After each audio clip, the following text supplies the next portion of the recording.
हे गुरुवर, आपल्याला काही सांगायचं आहे. काय झालं? देवी आत्ताच इथून गेले, पण त्यांच्या डोळ्यात पाणी होतं.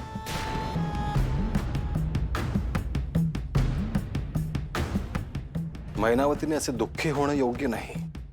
क्षमा असावी गुरुवर. मी आपल्याला एक विचारलं तर चालेल का?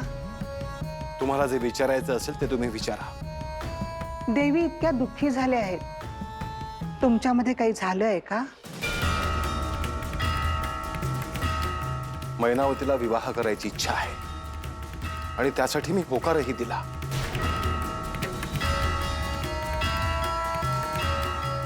परंतु तिच्या मनात काही प्रश्न आहेत आणि प्रत्येक प्रश्नाचं उत्तर माझ्याकडे नाही.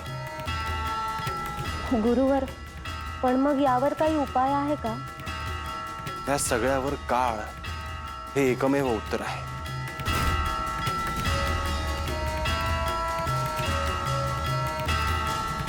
तुम्ही चिंता करू नका, मी बोलतो मैनावतीशी.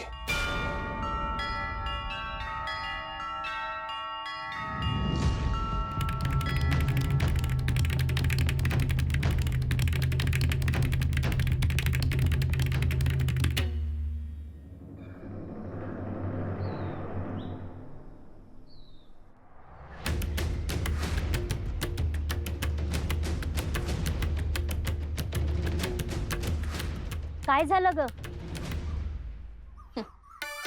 कानावर येतंय की मैनावती आणि नाथांचं लगीन ठरतंय म्हणा. आम्हासनी ठाव नाही आणि तुला कसं कळलं? राजवाड्यात आपल्या बायका आहेत ना, ते सांगत असतात कुठं कुठं काय काय घडतंय ते. अगं काय म्हणतेस? कोण कोण आहेत ते तरी समजू दे. अगं कशाला त्यांच्या जीवावर उठतीये? येळ आली की समज सांगेल. पण म्हणजे मैनावतीला जे करायचं होतं ते केलंच की.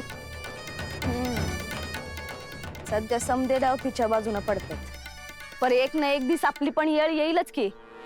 लगीन होणार म्हणजे मग मोठंच होणार म्हणायचं.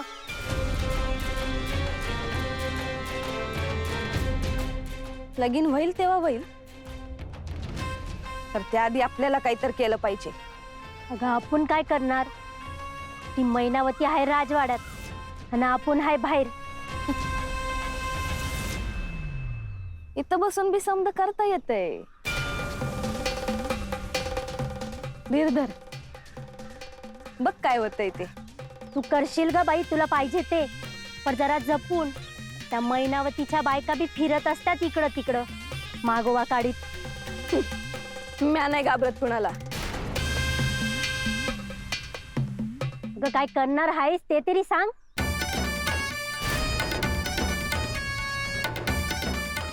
नाथांशीच मैनावतीचं लगीन व्हावं असं काय आहे काय? अगं बया बया बया बया बया, अगं काय बोलतेस काय? समजलं ना हो तुला?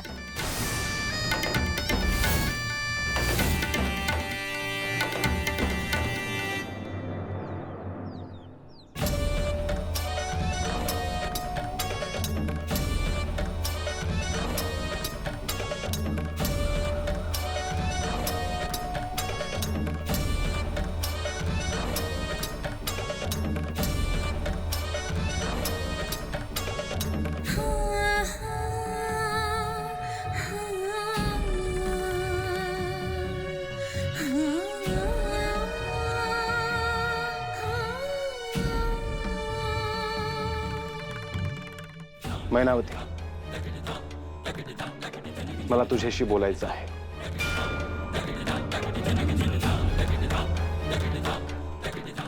तुम्ही सकाळी जे सांगितलं तेच दिवस संपताना सांगणार असाल तर आपण नको बोलूयात.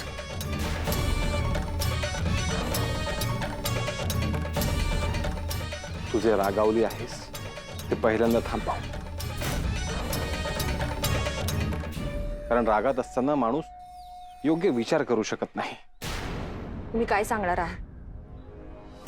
मैनावती, तुझी इच्छा पूर्ण होत असताना तू असं रागात असणं हे काही योग्य नाही.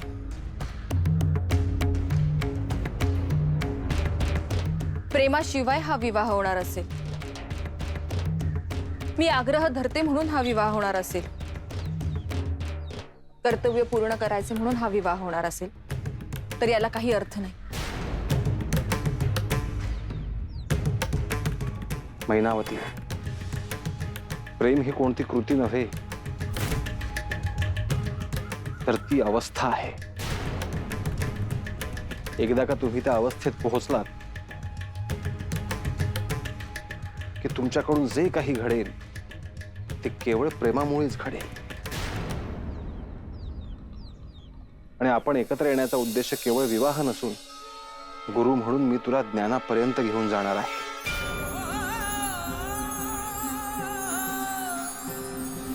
भस्मांकित शिव स्वरूप ललाटी शोभत त्रिपुंड सिद्ध योगी वितरागी. त्यामुळे तू शांतपणे विचार कर आणि मला सांग. काही शंका वाटली तर मला विचार. अलख निरंजन अलख निरंजन अलख निरंजन हो आदे. अलख निरंजन अलख निरंजन अलख निरंजन हो आदे. अलख निरंजन अलख निरंजन अलख निरंजन हो. अलख निरंजन अलख निरंजन अलख निरंजन हो. अलख निरंजन अलख निरंजन अलख निरंजन अलख निरंजन अलख निरंजन हो. अलख निरंजन.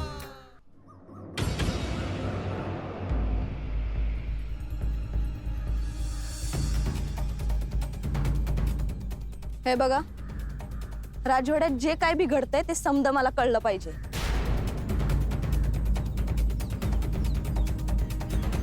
आणि आता हे असं भेटायला आलंय तसं परत येऊ नका.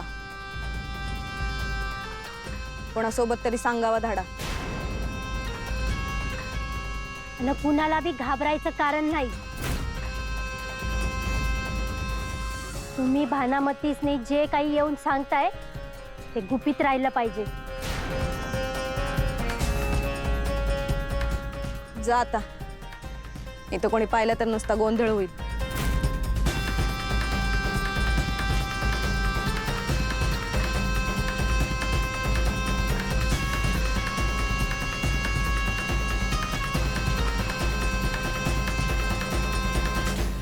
आपल्या बाजूनी जेवढ्या बायका आहेत तेवढ्या समद्यासनी एक केलं पाहिजे. नुसतं एक करून नाही चालणार. समद्या बायकासनी आपल्या बाजूने वळवलं पाहिजे.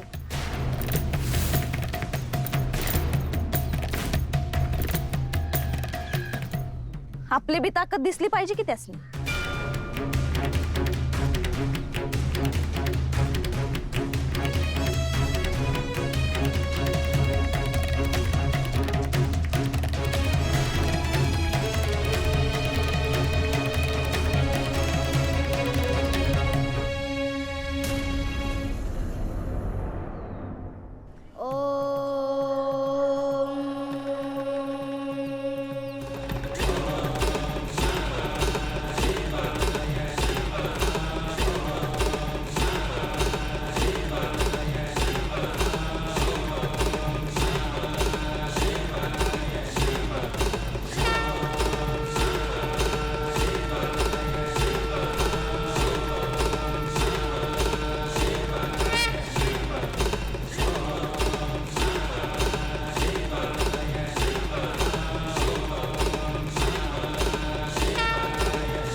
गोरक्ष,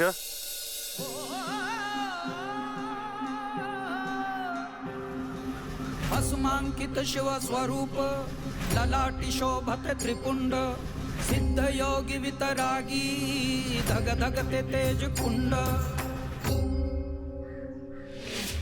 अलख निरंजन अलख निरंजन अलख निरंजन हो आदे. अलख निरंजन अलख निरंजन अलख निरंजन हो.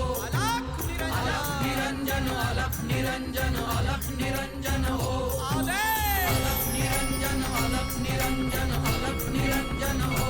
अलख निरंजन अलख निरंजन अलख निरंजन हो. अलख निरंजन अलख निरंजन अलख निरंजन हो. अलख निरंजन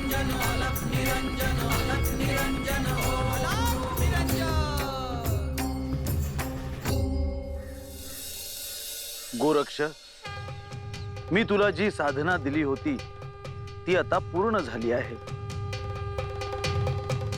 मी तुझ्यावर प्रसन्न आहे.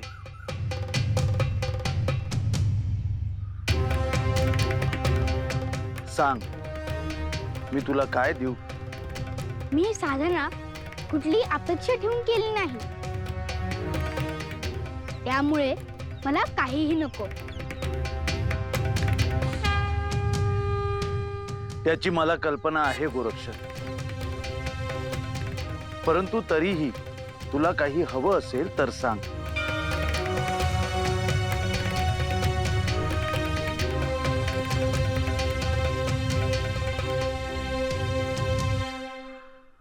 मी जर तुमच्याकडून काही मागितले तर तुम्ही मला द्याल? निश्चितच. मला माझ्या गुरूंना भेटायचे आहे.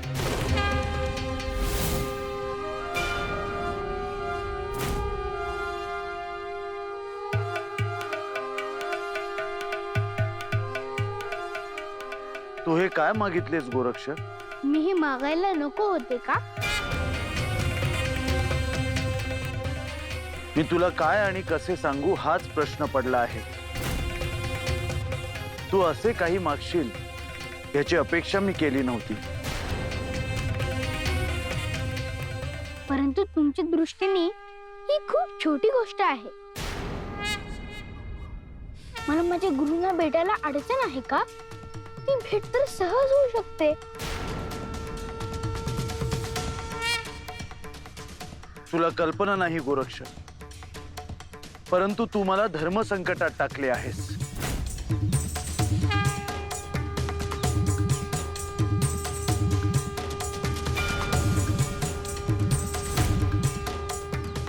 याचा अर्थ तुम्ही माझी इच्छा पूर्ण करणार नाहीत.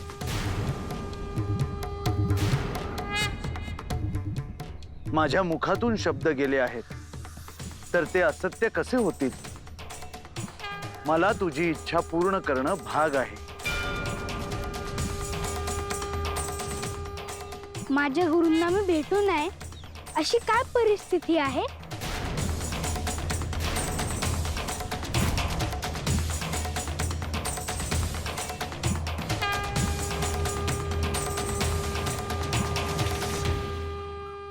ते मला तुला सांगता येणार नाही गोरक्ष. त्याने तुझ्या साधनेत बाधा येऊ शकते.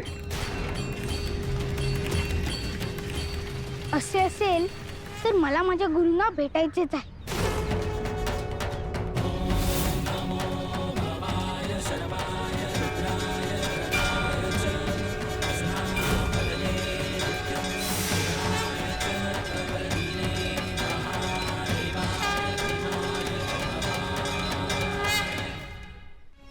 देवी, एक महत्वाची वार्ता आहे. राजवाड्यातल्या काही सेविका इथल्या गुप्त वार्ता बाहेर देत आहेत.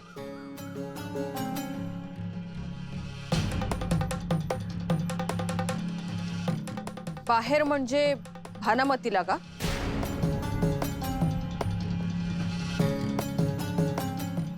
होय देवी. याच्यावर तात्काळ उपाय करावा लागेल. हो ना देवी, आतापर्यंत अशा किती गोष्टी असतील ज्या बाहेर गेल्या असतील, सांगता येत नाही. याचा अर्थ आपली गुप्त यंत्रणा कमी पडते आहे. मी आत्ताच्या आत्ता 2 सेविकांना तुमच्या समोर आणून उभं करू शकते.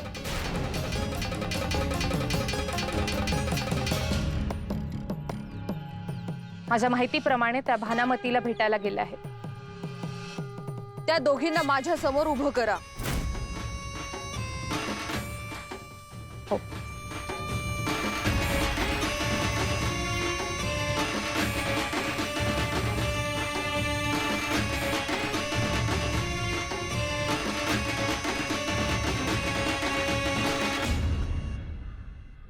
देवी, विवाह संदर्भात गुप्तता बाळगायला हवी.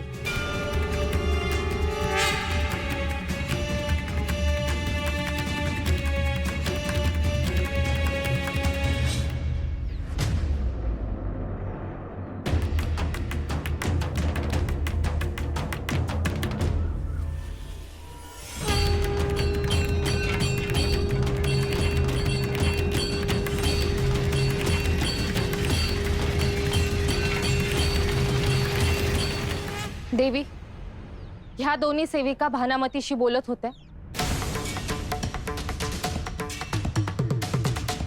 आणि इथली माहिती तिला देत होत्या.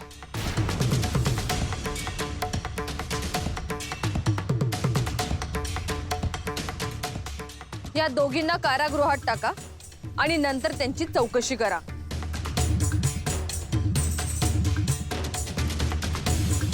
चला.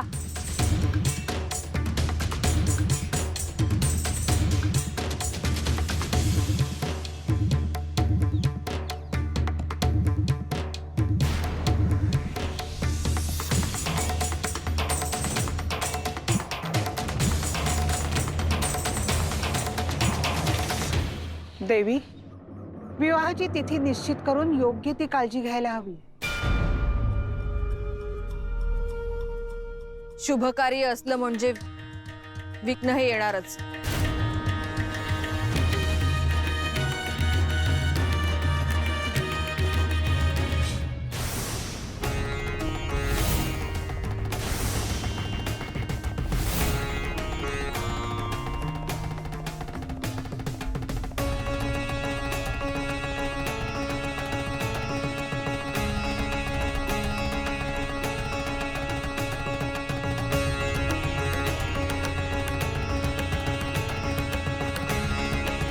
भानामती, भानामती, अगं काय झालं? आपल्या ज्या बायका होत्या त्या समद्या पकडल्या गेल्या.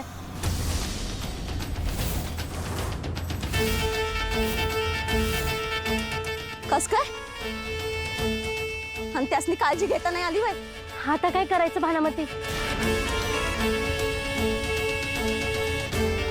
मी आता हात वर करणार आहे आणि ज्या बायकासनी पकडलंय ना त्यासनी मी ओळखत नाही असं सांगणार. आणि त्या बायकांनी समजा सांगितलं तर? मग आपण आपलं म्हणणं मांडायचं. पर मैनावती ऐकून घेईल का? मच्छिंद्रनाथ काय तिच्या एकटीचे आहेत होय? ते समद्यांचे आहेत. मला तर लय भ्या वाटतंय बघ. काळजी करू नकोस, मी आहे ना. आणि त्या मैनावतीने आपल्याला डांबून ठेवलं तर? एवढं सोपं नाही ते.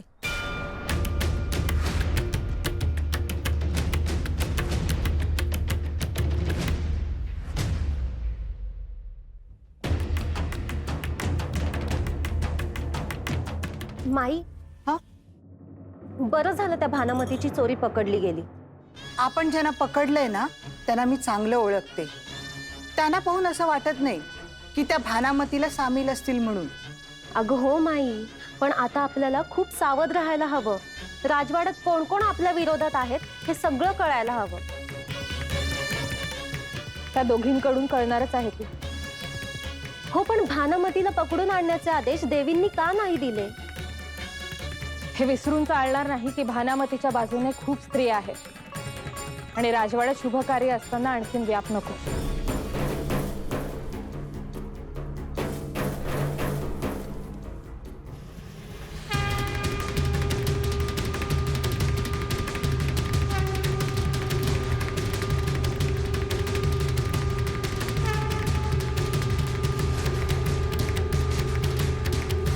शुभ कार्य म्हटलं की विघ्नही आलीच.